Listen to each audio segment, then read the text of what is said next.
What's up, everybody? Welcome back. Happy Skews Day to you. It's April 4th, 2023. I'm Trey Crowder. That's Mark Agee. What's up, Mark? Oh, nothing much going on over here. Slow news day. Yeah, I don't know what we're uh, going to talk about. There's so little going on in the world. We just have to talk yeah, about Easter and stuff, I guess. Eggs, rabbits, yeah, things of that nature. No, bunch of shit going on. yeah. So yeah, good collapse of democracy in Tennessee. Trump got hmm arraigned, and we actually got to look at the charges, which is fun. And a whole circus happened in New York and on cable news and everywhere. In other news, polls close at 6 p.m. our time in Wisconsin in the Supreme Court election. We talked about that election last week. The left and liberal activists there seem pleased with the turnout. We'll see how that goes. Polls also already closed in Chicago in the mayoral election, the runoff between Brandon Johnson and Paul Vallis. So that's a really important election for people in Chicago. Johnson's a activist and actual left winger, and Paul Vallis is a reactionary centrist who gins up crime fears in order to defund schools. So that's really important. Classic move. Yeah, yeah. So the Wisconsin thing, people are optimistic. Yeah. That's we talked about all the reasons that's important for like trying to break up gerrymandered districts and the right to vote and not throwing the election to whoever the right wing candidate is next presidential election, all that shit plus abortion. Also wanted to send thoughts and prayers to the people of the South and Midwest. We could rash tornadoes there. At least 32 people are dead. That's going to come up later because Biden, I'll let there. We'll get to it. But he apparently him being nice to people in the Midwest is cynical politics. Whatever. Also, update on a story we talked about on the bonus episode. So, if you guys missed that one, are on Patreon subscribers, this guy named Roy McGrath, who was the chief of staff briefly for Larry Hogan in Maryland until he got caught stealing a bunch of money from public coffers, was awaiting a trial in Florida. Well, the trial was going to be in Maryland, but he was had out in Florida. Wrote a fake book under a pseudonym, pleading his innocence with a fake identity. He was going to be busted for. Didn't show up for his court date. One of the lamb. Feds caught up with him in Knoxville, and FBI agents shot him yesterday and killed him. So it was hard to tell at first because they did that cop speak thing where like a man died in an agent-involved shooting, and it's like, are they saying he killed himself? But right. The agent shot him. Yeah, dude, this guy's life went pretty off the rails, huh? Gets accused of some shady shit in Maryland. Next thing you know, he's like wanted by the FBI, penning apology books or like pleading his defense book. So he wrote like a 52-page book all about how he didn't do any of the shit, but he wrote it under pseudonym, but everybody knew that it was him. And then he gets shot in Tennessee, which is, everything crazy is happening in Tennessee is really like, I know that this isn't directly related to the state itself. It's just nothing but madness in my homeland right now. But this old boy, he really went nuts. Between this guy and Trump, are the feds actually doing something about white collar crime? Because it feels like it's like almost we're going to talk about the numbers a little bit, but almost nobody gets prosecuted for white collar crime, and all of a sudden they're getting fatalities for white collar crime. Speaking of shooting deaths, potentially the Las Vegas police object to this, but the FBI, where FBI documents were released, we finally have maybe a motive for the Las Vegas shooter than the deadliest mass shooting in American history. One guy killed 60 people at a country music concert shooting out the window of a casino hotel.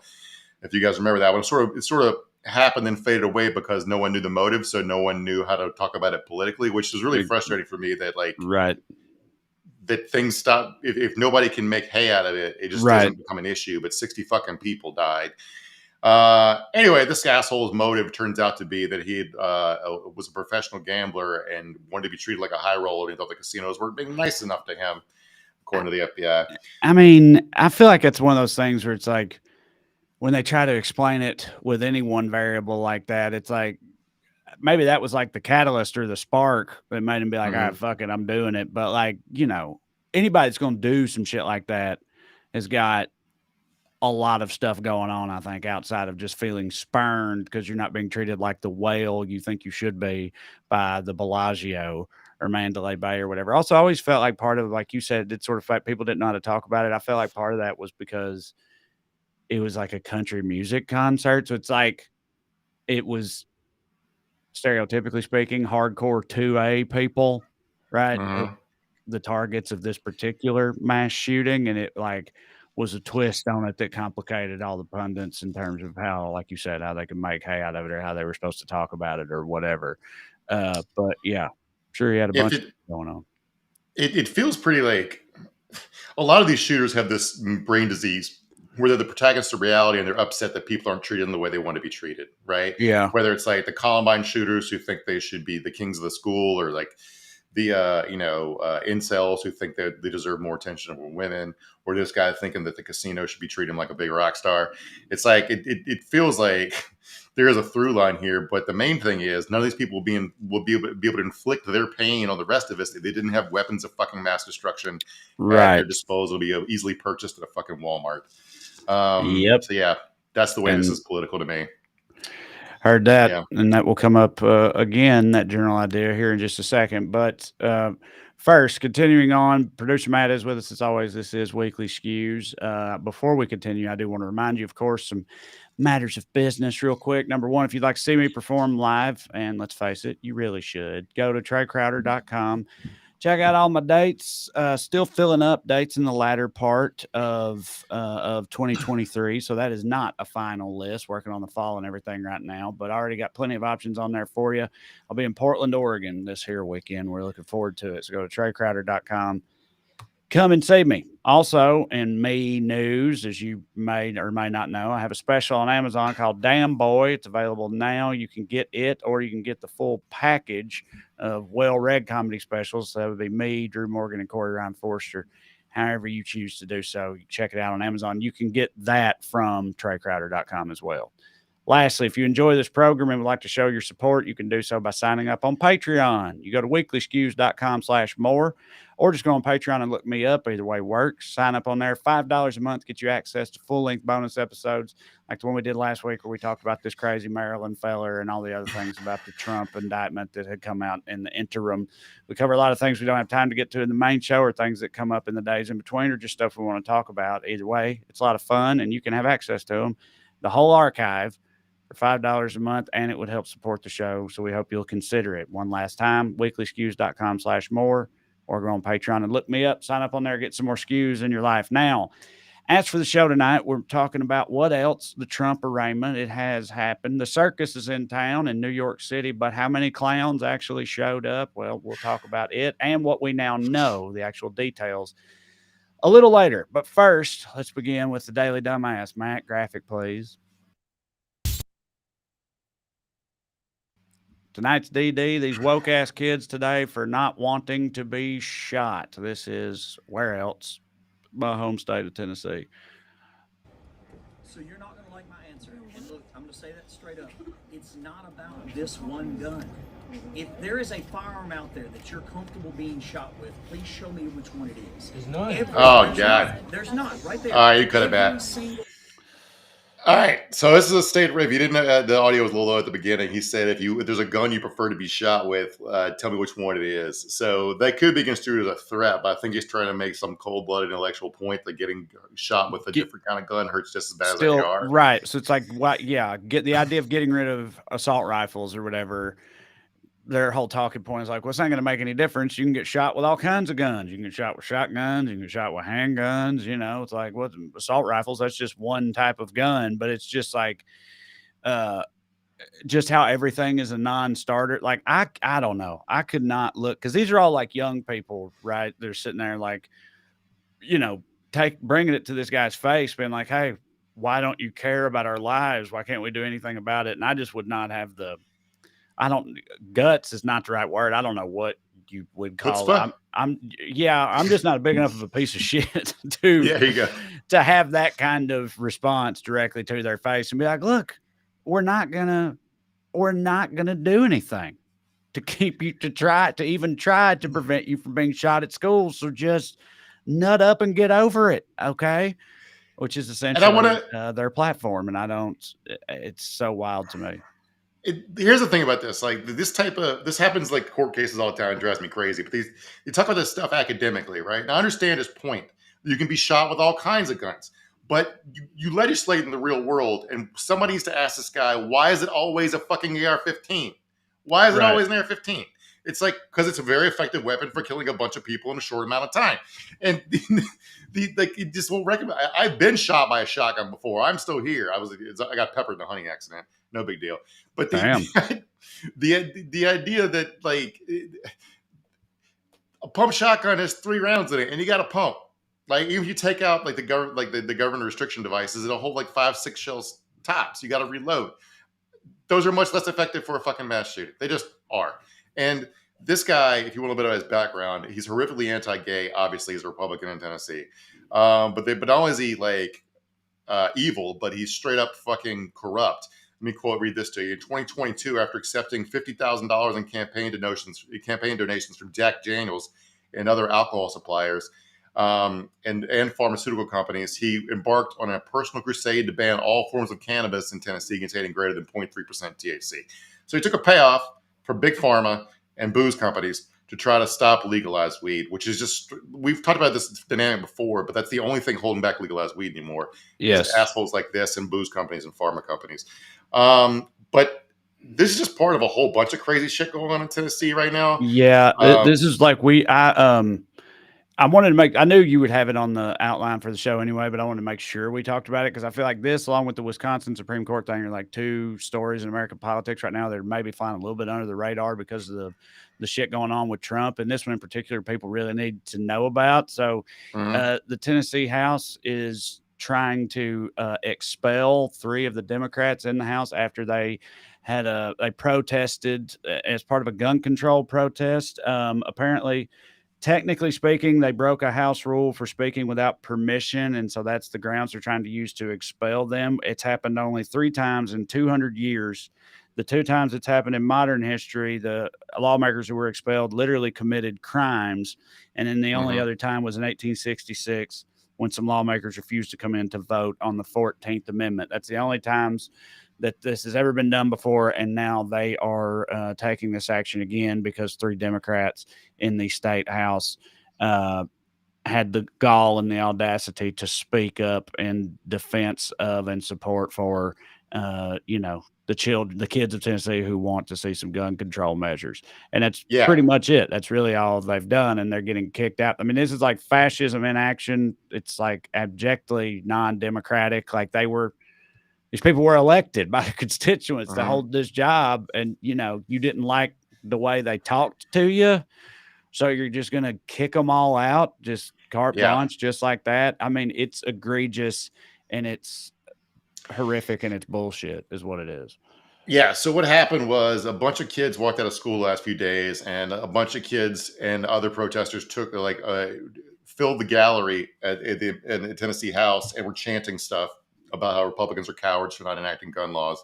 And these 3 reps took leadership of the chants, including taking a bullhorn onto the floor of the House. Now, they're Democrats in Tennessee. They don't have a lot of power. This is literally all they can do is embarrass Republicans. And that's what they did. And now they're being fucking silenced for it. And each represent about 80,000 people. So 250,000 people are about to be disenfranchised because, they hurt Republican fifis. Guns don't kill people, Trey. Bullhorns do now. They're being they literally offended these overly sensitive snowflakes and are being canceled for it. Right. You know what I mean? Like, that's actually what's happening. And it's just they're the other side, they're immune to irony, man. It's insane. There's a bunch of without going into any sorts of specifics or even nearing specifics because we can't, because we don't betray confidence, is Matt has a bunch of organizing connections in Tennessee, and he's heard about a bunch of worse shit going on there lately that we can't talk about, but it's fucking horrific and it's getting bad. I wanted to talk about one bit of good news though. We talked about the drag ban there.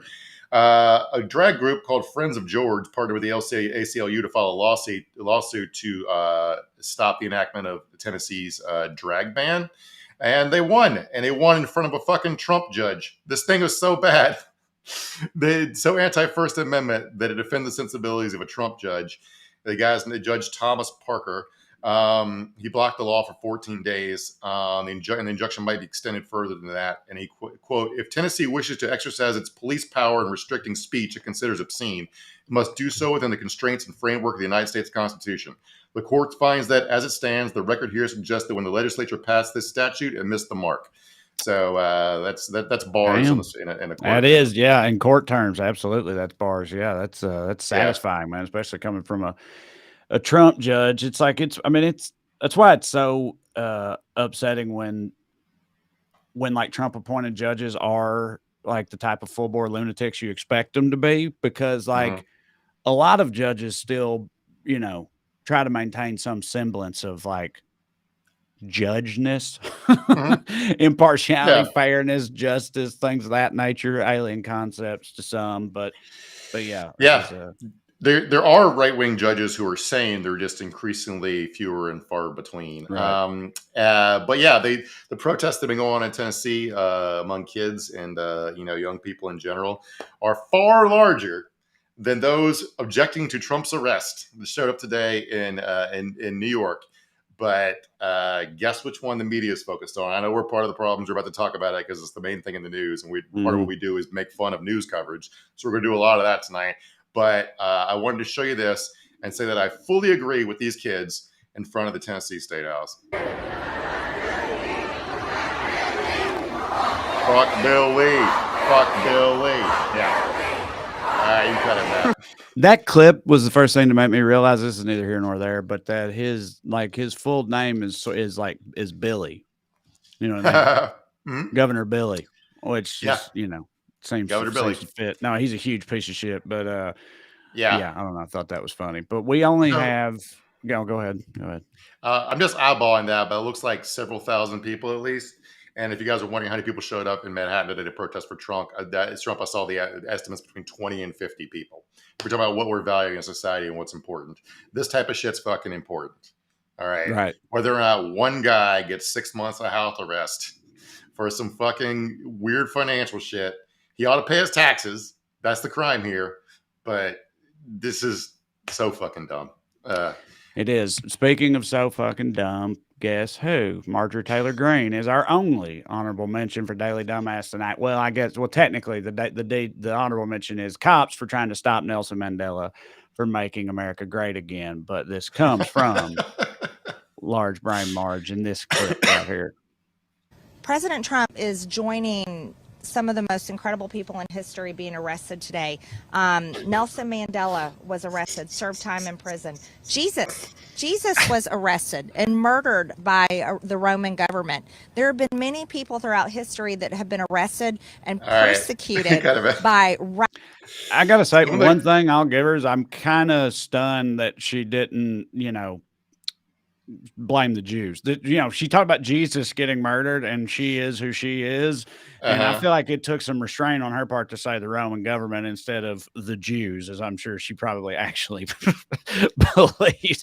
That's how low the bar is for her. I'm like, well, she could have done that, and she didn't. So at least there's that. No, this is fucking hilariously absurd. This shit keeps driving me. I saw another right-wing influencer or whatever on Twitter today. I guess Martin Luther King got arrested on April 4th one year. I don't even know if that's true, but that's what they said. They had a picture of Trump beside a picture of Martin Luther King, and it was like on April 4th, 1962 or something like that. Martin Luther King was arrested on April 4th, 2023. Donald Trump, coincidence or whatever, it kills me. It's like there's some pretty huge differences between these cases, between Nelson Mandela, Martin Luther King, and Jesus, and Donald Trump's case is like the audacity but I don't know, dude. It's so absurd. This is the dumbest timeline imaginable. And I don't know. I shouldn't say that. It's dumbest so far. It could get dumber. And it wouldn't surprise me. So we'll see. Yeah, I think we talked about this before, but in like 1800s New England, if a guy got caught fucking a sheep, they would murder the sheep too to prevent human sheep hybrids from being born. Yeah, No, I So know. things have always been pretty I've actually got a whole stand-up bit about how I don't think we're getting dumber just because of how Yeah. dumb people used to be. Mhm. So yeah, I mean that's what I tell myself, over and over again. So let's talk about the Trump arraignment, indictment, the charges and shit. But I wanted to start with this clip from CNN yesterday before anyone knew what was in the indictment because it killed me. What got this clip, Matt?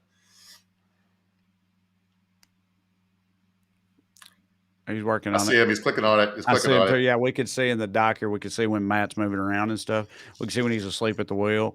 And our politics lead a significant majority, 60% of the American people tell CNN in a new poll that they approve of the indictment of Donald Trump. Democrats are nearly universal in their support. A whopping 94% say they approve the indictment. 62% of independents say they favor the indictment. I was going to say, who are the 6% of Democrats who don't approve? But I wonder if it's like I saw my old buddy Bill Maher making the argument that it was not a good idea. Because it's like, no, you got to do, that's not the point, right? It's like if you broke the laws, fucking, you have to do it. But I'm saying I just thought, who are the 6% that don't agree? And then I thought, well, maybe it's the ones that are like, oh, we're playing right into their hands. This is going to backfire. That's what's going to happen. We're making a mistake. It's going to add fuel to the fire. Brains. That whole thing. It's got to be something like that. What killed me about this was no one knew what the charges were yet. No one knew what the charges were yet, but 60% of Americans are like, yeah, just put him in fucking jail. Right. It's just like, I mean, I understand the impulse. It's like, we know he did some shit. I don't know the specifics of this, but we know he did a bunch of shit and it sucks. So like, yeah, but it's just like, that's how, like, we're a deeply authoritarian country all across the political spectrum. And I'm a total hypocrite on this because I'm basically a borderline prison abolitionist, except for like 5 people, and Donald Trump's one of them. Right.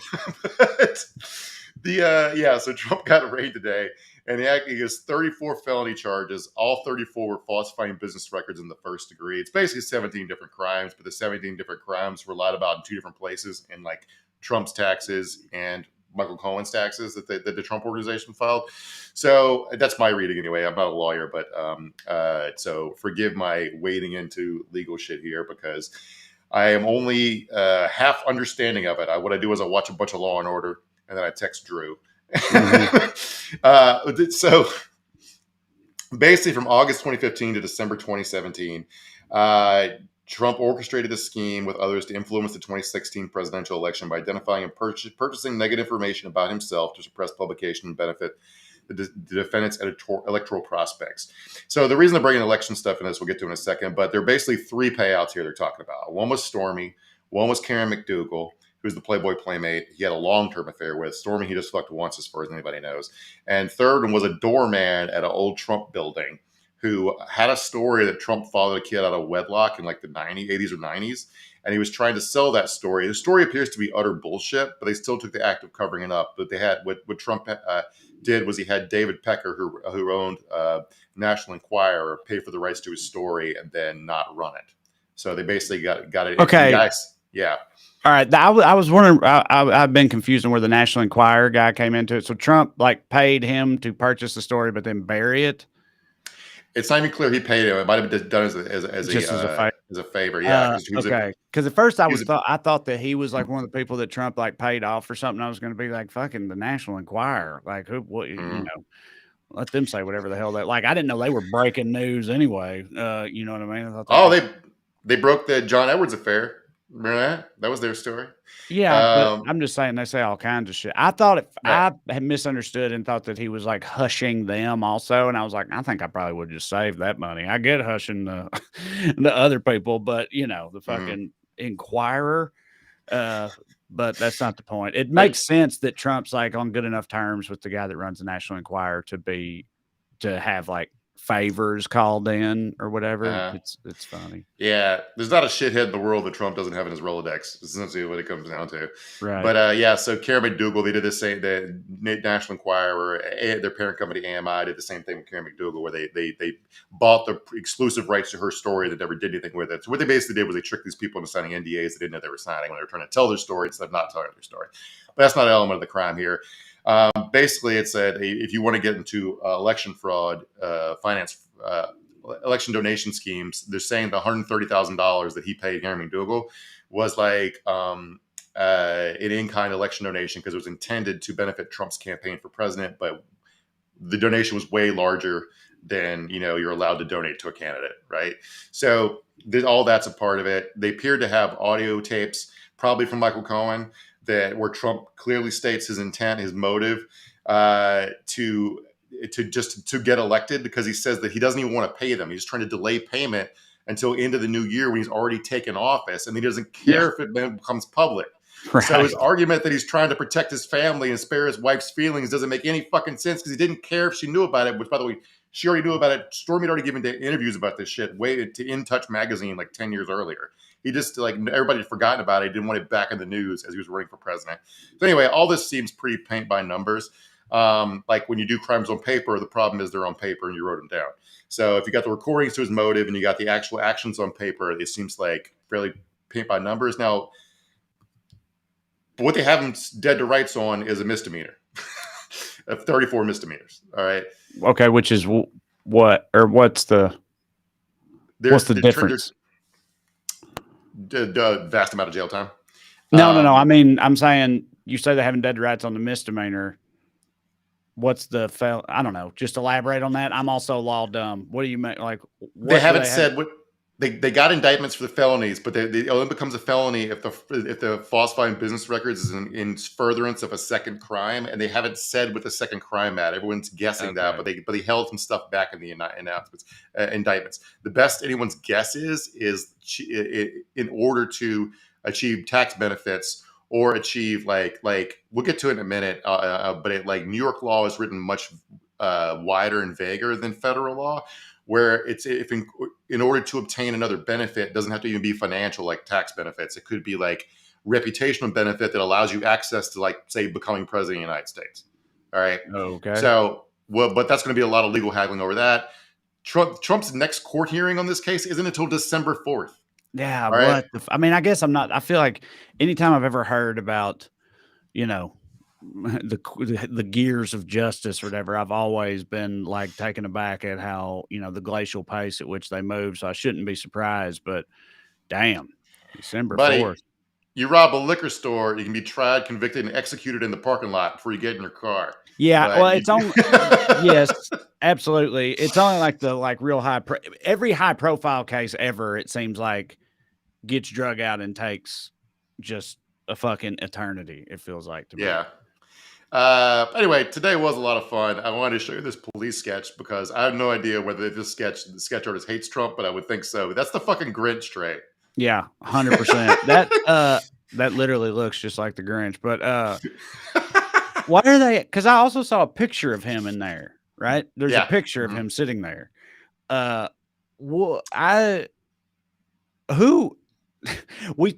the court employ the sketch artist? Do they pay? Are they a court employee? Nah, they usually work for newspapers. Okay. I thought that their whole thing was because of when cameras weren't allowed in courts and stuff. So they got to sketch it and shit like that. All right. So a little bit about cameras. Cameras aren't usually allowed in New York courts. It varies state to state. But because of the high-profile nature of this, the media interest, they did allow cameras at the beginning to take pictures of everyone sitting down. Then they all had to leave. So okay. Later on during the hour-long or whatever. Gotcha. Okay. Did you know any sketch artists when you were a journalist? Did you know the guy who did the sketches for the newspaper or whatever? How you get that job? We could take cameras in. Okay. So it wasn't a thing in Texas, not part of Texas I worked in anyway. So let's do a little more legal broccoli eating before we get to a lot of fun, and there is fun here. So I've seen different people talk about the strength of this case, and it's basically national media thinks the case is weak, and I saw a lot of New York lawyers say, no, you don't get it. This is pretty buttoned up. So let's start with the national take for a second here. Here's a headline from Vox: the dubious legal theory at the heart of the Trump indictment. Basically, they think the second crime to hang the felony on is federal election fraud. All right. So they don't think you can hang a state felony who's, what do you call it? I don't know the word for it. The accelerator. The other thing the additional component is a federal offense. They don't think you can do that. But also, New York has state election laws, and also cheating on your state taxes is also a crime. So I don't really understand that. But there's another legal principle here that comes into play here too, where the Supreme Court could crush this. It's called the rule of lenity. All right, the basic idea is that lenity. I've never heard it spoken out loud. I've only read it, so forgive me, lawyers, if I'm getting that wrong.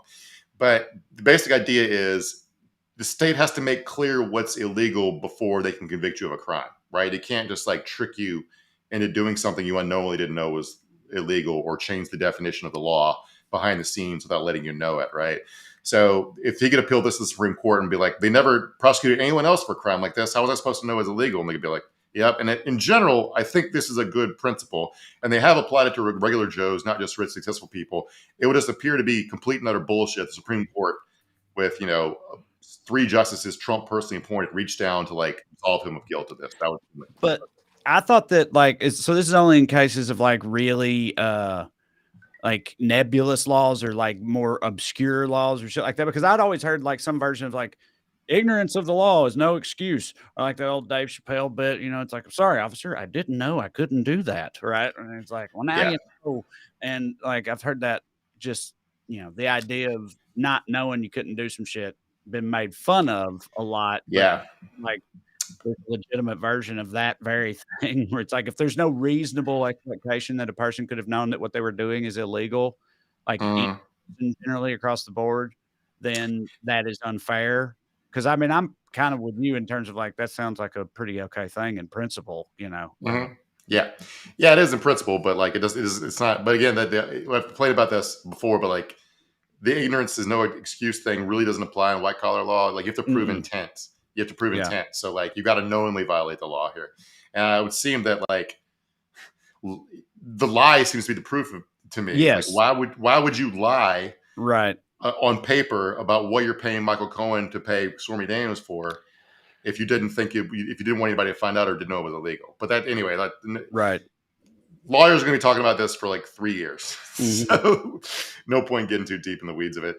But as far as why the New York lawyer is saying it isn't a weak case, they're basically saying that under New York law, like I said, fraud doesn't have to involve property or money. It can include intangibles like political benefit or frustrating the state enforcement of law, like tax law or like federal or election laws. Plus, it's the same crime again. Cohen already pleaded guilty to, which is pretty clear evidence that Trump knew it was illegal. Anyway, so white collar crime.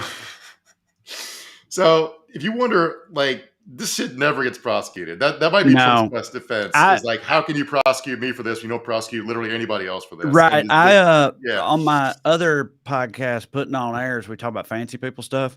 I did an episode about doing crimes, because like I try to like draw, like look at where there's a place where like fancy people and trash people overlap, right? And so like they both do crime. Of course, every type of person does crime, but you get what I mean.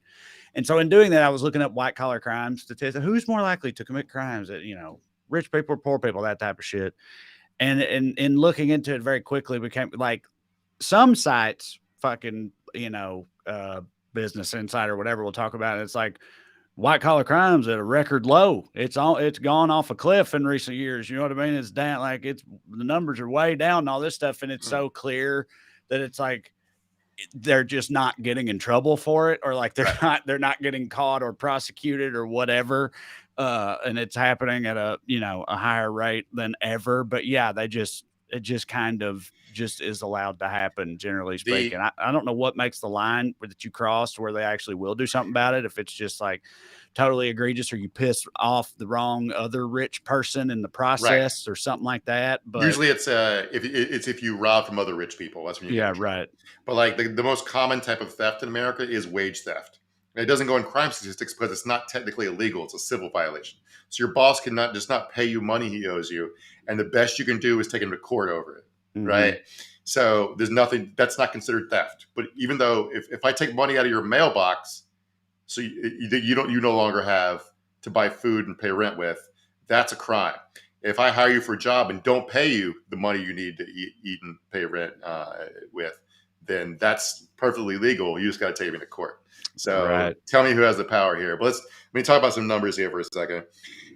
These numbers are the most recent ones I could find from 2019. In 2019, white-collar prosecutions fell to their lowest level since researchers started tracking them in 1998. And most of those are against low-level con artists and small fry financial schemes, not the big people doing the worst damage. Since 2015, criminal penalties levied by the Justice Department have fallen from $3.6 billion to roughly $110 million. So that's basically fallen from a lot to nothing. Illegal profits seized by the SEC have reportedly dropped by more than half.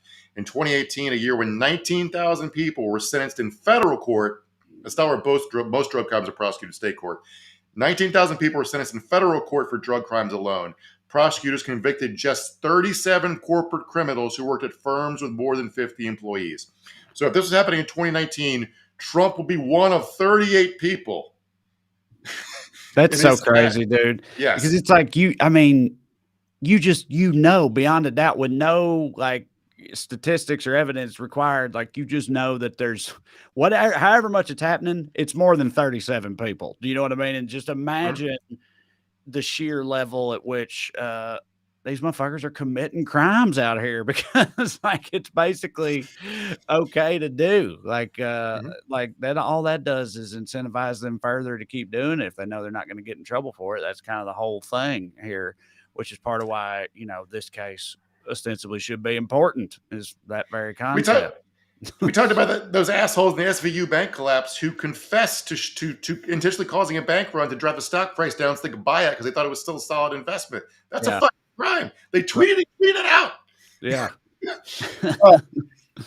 So Trump's supposedly giving a speech right now. I don't know. I hope if I'm his lawyer, I would have tried to talk him out of it, because this cable news chyron from today was just like, who do you guys think this guy is? All right.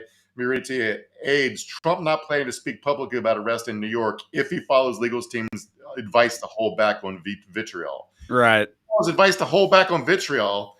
Yeah. Two things he's known for, following his legal team's advice and holding back on vitriol.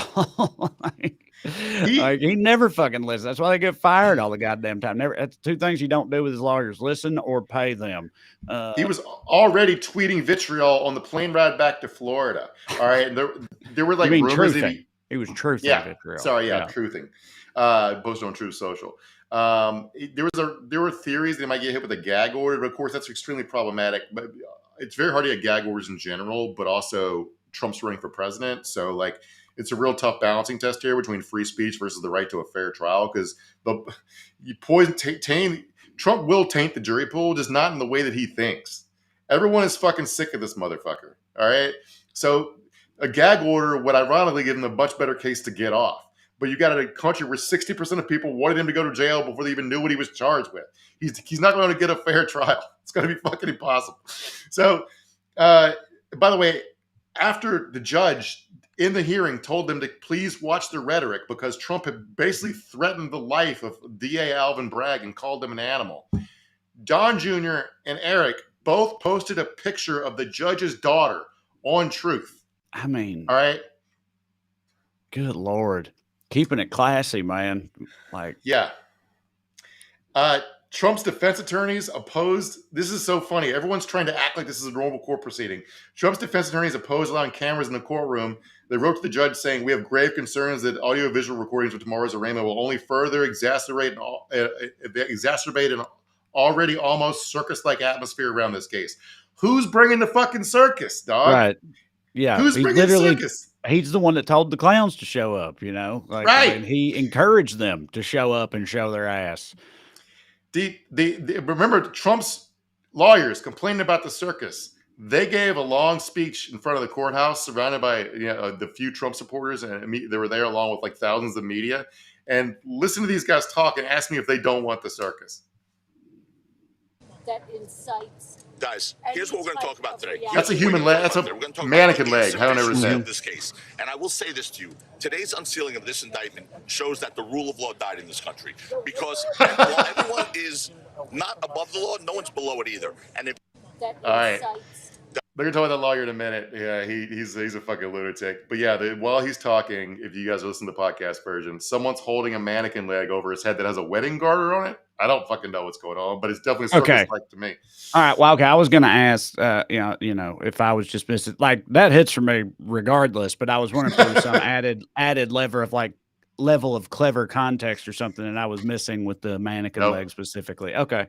All right. Not that I can think of. Still hits. So let's talk about the circus. All right. So this is a regular day at the courthouse also. So a bunch of people were there just getting married. They already had their weddings scheduled. So they're fighting their way through this crowd to like get married by a justice of the peace.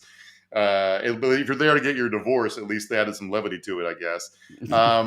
There was, like I said earlier, there's way more media there from protesters. If you wonder what the vibe of the protesters was like, here's one guy who hit for me. If you got this picture, Matt.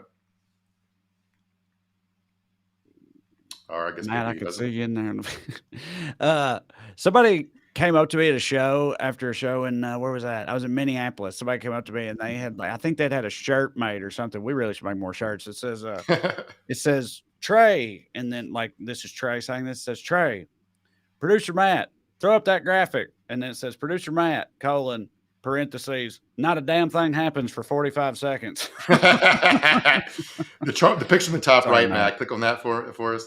There he is. So that's an American man right there.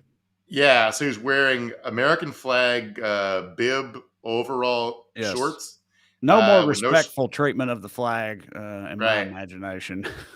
No shirt under it. And also, those are pretty tight. I don't see an underwear line. I think he's going commando. Yeah. Oh, God.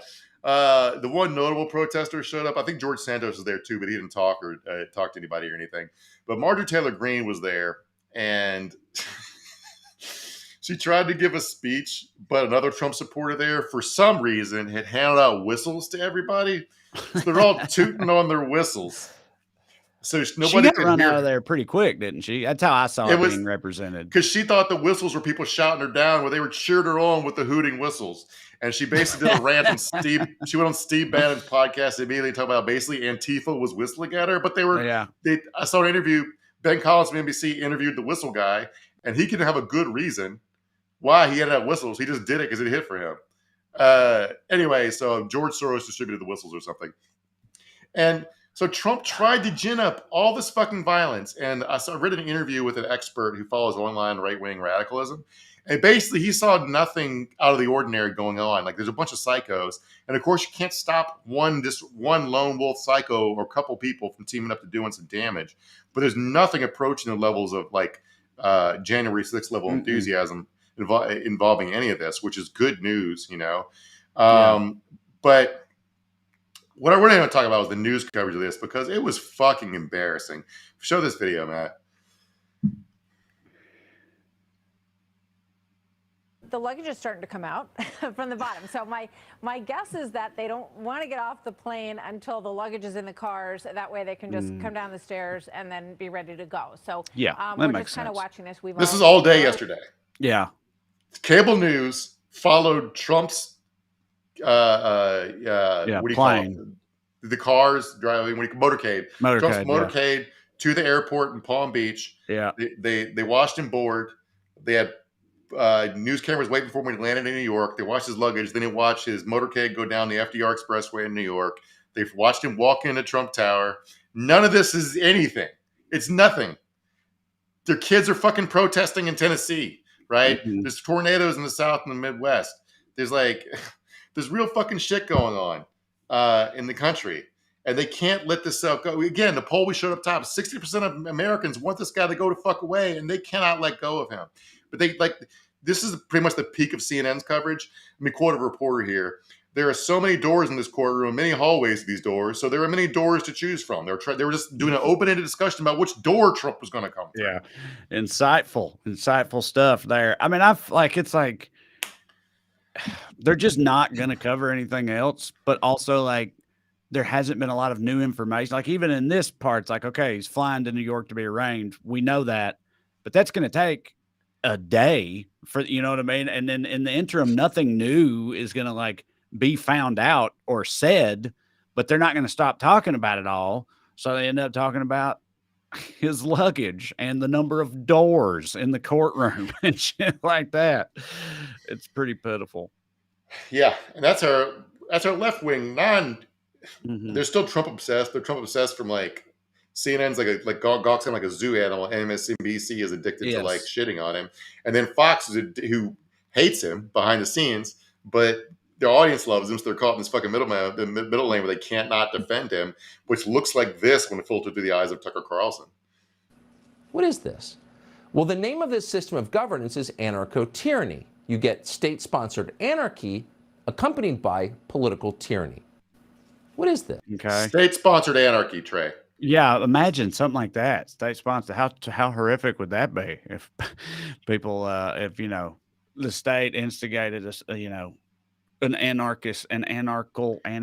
bunch of fucking anarchy, especially if like it happened at the Capitol or something like that. That would be really crazy. Instead of in Manhattan, but yeah, tyranny of anarchy isn't a thing. Like I'm not an anarchist. they're but like, opposite. They're right. like We want no things, governments. right? There can be no tyranny. Tyranny, right? Yeah, exactly. Anarchy's the lack of tyranny in its extreme. Right. Yeah. Right. So by the way, the language he was using there is state-sponsored anarchy. Was created by a white nationalist in the 90s. Like this guy's like a well-known white nationalist writer, and it first showed up in a magazine screed where he was ranting about the evils of seatbelt laws. There you go. All right. So I would advise everyone to please stop watching cable news. Like it just makes you fucking dumber, man. There's nothing there's nothing there worth talking about. Except to make fun of like we do. But I read this piece today called, the title of it was "The More You Scroll, the Less You Know," and I quoted this Jackson Browne song from the 90s, pretty presciently called "Information Wars." Where he talked about the comforting glow of the living room TV set. It says, "You get the world every night as a TV show. The last spin on the shit we're in, blow by blow. And the more you watch, the less you know." And I was like, yep, that pretty much sums up the era we're fucking in. Yeah. Because even if you like watch, these people will talk about the charges, but they won't even go into the legal analysis that I tried to give, where it's actually what's good, like what's actually in this shit. They won't even do that. They just talk about the political effects of it. All right, so let's talk about Trump's lawyer, the guy with the leg over his head. His name is Joe Tacopina. Great name. All anybody knows about the guy is like basically his client's been in the past, and he's been in the news a bunch before because he's had a lot of high-profile clients. But Trump's other lawyers don't like him. Here's a headline of the Rolling Stone: Trump's team blasts his lawyer as dumb loudmouth. A third source familiar with the matter calls Tacopina such a freaking idiot. Well, he sounds perfect for the job to me. Also, I don't know. I can't be surprised at this point. Trump's not picking from the cream of the crop anymore. You know what I mean? Like, how many lawyers has he ran through in his time there, and how many times they come out and said he never paid them and all that shit? Like, you're gonna end up. But this dude's had some high profile stuff though. Yeah, Meek Mill. I represent Meek Mill, who Meek Mill was getting railroaded. So this guy helped to get him out. Good in for that. He represented Alex Rodriguez, the legendary Yankee / Texas Ranger / Seattle Mariner. He won both those cases, but he also had a pretty high profile flame out with former New York Police Commissioner Bernie Kerik, who's a grade A shitbag. And so no idea why those two hate each other, but Bernie Kerik's a big Trump supporter, so I don't know how they're all working that out. But he also helped Lilo Brancato, who's the guy who played You remember Matthew Bevilacqua in The Simpsons? The Sopranos. The Simpsons, The Sopranos. I'm tired, Trey.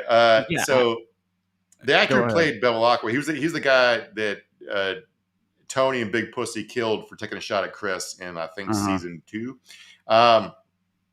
That guy, it was him and Big Pussy. It had to be, but anyway, it doesn't matter. Go ahead. Yeah, doesn't matter. Lilo Brancato was the actor who played him, and Joe Tacopina helped this guy get off for killing a cop. He killed an off-duty cop. I wonder what happened to that guy. I didn't know he got into drugs and killed an off-duty cop. Yeah, I never heard that. I didn't know that was a thing. That's why. Or if I had heard it, I'd forgotten it. But yeah, dude, Tacopina. What a why. It's like I wish that was his middle name. His last name was Colada. Tacopina Colada. Sounds like just a fun night out at your local Mexican place, anyway. He also represented Jorn Vandersloot in the disappearance of Natalie Holloway. So really like a good, just an eclectic grab bag of various types of shitheads here, except for Meek Mill, who rules. So that's the guy in charge of Trump's legal defense. Let's talk about his political defense for a second. Previously mentioned this clip. This is Will Kane on Fox News. While everyone is talking about Trump's indictment, he's out of his basement and he's on his best behavior. Today, he went to visit tornado victims in Mississippi, and he's trying to paint a picture for the American people. One of us is here to help you. The other one is about to get arrested. It's all very calculated. What? That's reality. Yeah, that's just fucking reality. Yeah, right. It's like that. What? I don't understand what that was supposed to be. Like, do you know what I mean? Like you said, it's like that didn't make any sense to me from the perspective of it being on Fox News is what I'm saying. It's like that. Yeah. I don't understand how that's supposed to. It's like, yes, that is what he's doing. One of us is here to help you. The other one is going to be arrested. Oh, it's because it's so calculated. It's calculated and political and cynical. That's what they're saying. Yeah. Like, look, it's unfair off of it, and that's why they're mad. It's unfair for you to do the right thing if it also benefits you. Right. Yeah. Right. Yeah. That's just cynical.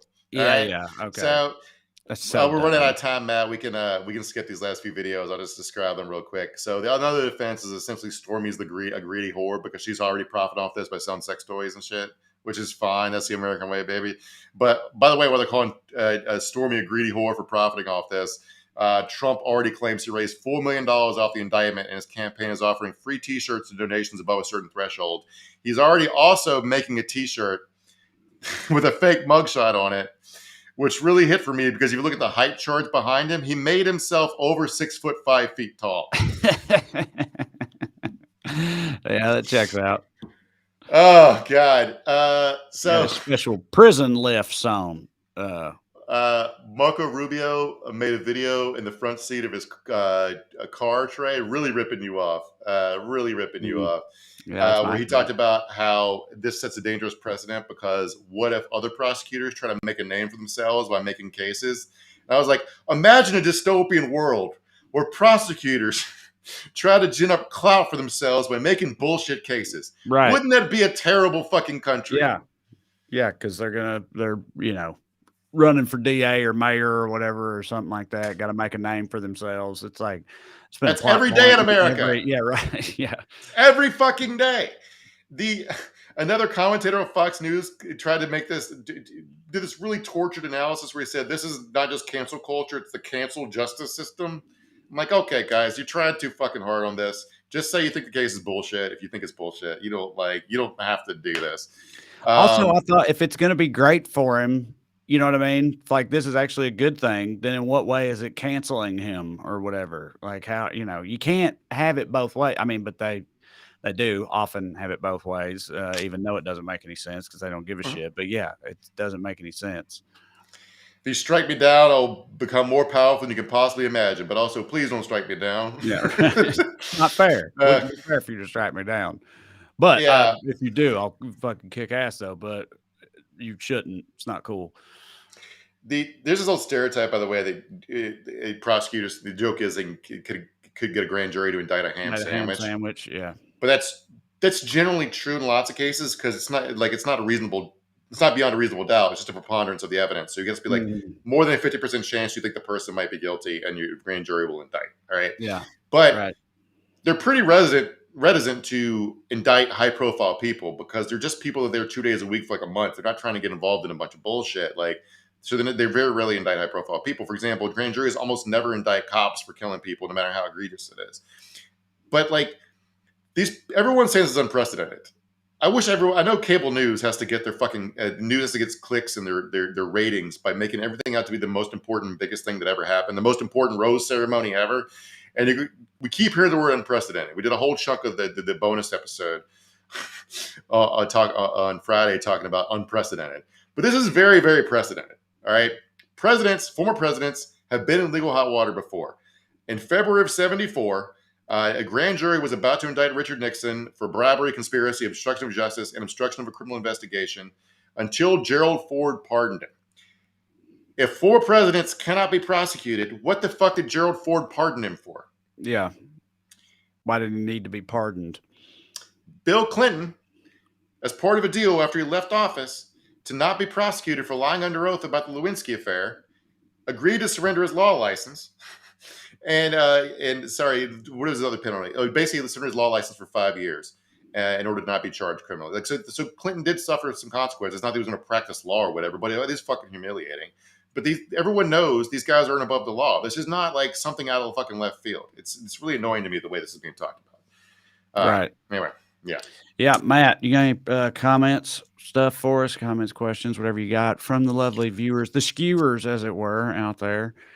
Let us know what they think. Sorry for ragging on you earlier, Matt. It's just, you were lagging a little behind. I had to fill the goddamn time somehow. You know right. what I mean? You're just filling it. It's not personal. You got to fill the fucking dead air Matt left. Yeah, So, exactly. Yeah. So, you were the subject at hand. I just sort of went for it. Mm-hmm. Feel like you're getting me back now, but not okay. Well, Earth Cat says, Matt, Trump just addressed his supporters at Mar-a-Lago and did the very thing the judge warned him not to do. The flying monkeys are all riled up to lay siege again. So obviously we didn't see that, but I guess he's riling them up. Sounds like not surprising at all. But I mean, he riled them up before this ever happened too, or he attempted to, right? I mean, before he even got indicted, he said, take to the streets, and all that shit. And like part of what we covered in the show tonight, there was, not that many people there. So, Amy Nagel says, what do you think of the 60 Minutes Marjorie Taylor Greene interview? I haven't seen it. Awful. They didn't they mainstream national media just does not fucking get it, dog. They just don't get it. They essentially, she's like, Leslie Stahl was like, you called Democrats pedophiles. And she goes, they are pedophiles. And Leslie Stahl was like, wow. like pushback. Yeah. Like you just invited a woman on national TV to call an entire political party pedophiles. Right? Yeah. She asked her about the Parkland saying the Parkland shooting was a false flag. She denied saying it and said, but I have a fact check. She did not have a fact check. Like, what goes your fact check when you invited her on the lie? It's like, and they talked about, they used all these positive branding buzzwords. Like, she's a firebrand who fights for what she believes and she won't back down. The Maverick. Yeah. Nicole Johnson part of the interview where she showed off how strong she was in CrossFit. Yeah. Nicole Johnson says, hit that like button, everybody. Thank you, Nicole. I always forget. Like, share, subscribe. Leave us a 5-star review if you listen to the podcast version of it. Or hell, even if you don't, even if you don't ever listen to the podcast version, you can still go subscribe to the podcast version and leave a review. Because all that silly internet shit helps. Mary Whalen says, Matt, we love you. Matt is one who put that up there. Look at this. Look Matt's what he's on doing. Fucking time Look out. what he's doing right now. Yeah. Cat Carademo says, we love you, Matt. He's put this. You guys realize this is Matt who's putting these up here. Matt, you son of a bitch. This is hilarious. Chrissy M. It's not like I have to read them, but I guess I'm going to. Chrissy M. Fry Condry says, we love you, Matt. Seems like everybody loves Matt. We love Matt too. Just busting his B words a little bit. Anna LA says, how are you feeling about DeSantis' chances now? He's more dangerous than Trump. I mean, it seems like he's getting wrecked at this point. I saw that. I can't remember where the poll was from, but it was a poll that was trending on Twitter that said since the indictment, Trump was up like 9 points or like 12 points and DeSantis was down 9 or something like that. Like it had gotten even more lopsided over the past, few days since this came out or whatever. So these guys are in such handcuffs when it comes to Trump. Like if you just you're running to be the leader of the free world, show some fucking balls. I mean, balls metaphorically, obviously. I'm saying a woman can show balls too, but I'm saying like, just be like, even if you want to do the dumbest route, you could be like, I'm man enough to defeat the New York DA, whereas Trump is too weak. And then what he's going to say. Right. Yeah, I don't know. Candace Weiss says, kudos to Tennessee for protesting. Yes, thank you for saying that. I should have said that myself. A lot of these young people. I saw somebody point out actually that I think the clip we showed where they were chanting "fuck Bill Lee." Pretty sure the person who uploaded that, the caption they included said that's the next generation of Tennessee voters chanting "fuck Bill Lee" right there. And it's like I hope so. Because Jesus Christ.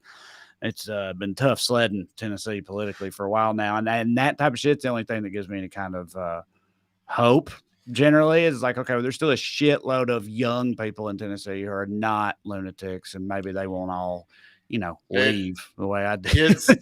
Kids can be naive. Kids can be, ignorant about some stuff, but the kids are right about Vietnam. The kids are right about ending segregation. The kids are often right. They're right about the Iraq War. Yeah. That's right. Go kids. The kids do often be right. All right. Well, listen, one last time, go to TreyCrowder.com. You can check out my tour dates on there. Please come and see me. It's a hell of a lot of fun. I'm really enjoying it. And I hear that the people coming to the shows, they enjoy it too. And also on TreyCrowder.com, you can find a link to my Amazon special, Damn Boy. Lastly, go to weeklyskews.com/more or go on Patreon and look me up. You can sign up on there, get bonus episodes of this show, every one we've ever recorded and the ones we do in the future for $5 a month, and support the show in the process. Either way, as long as you keep coming back on Skews, we'll keep coming here and skewing. So we love you.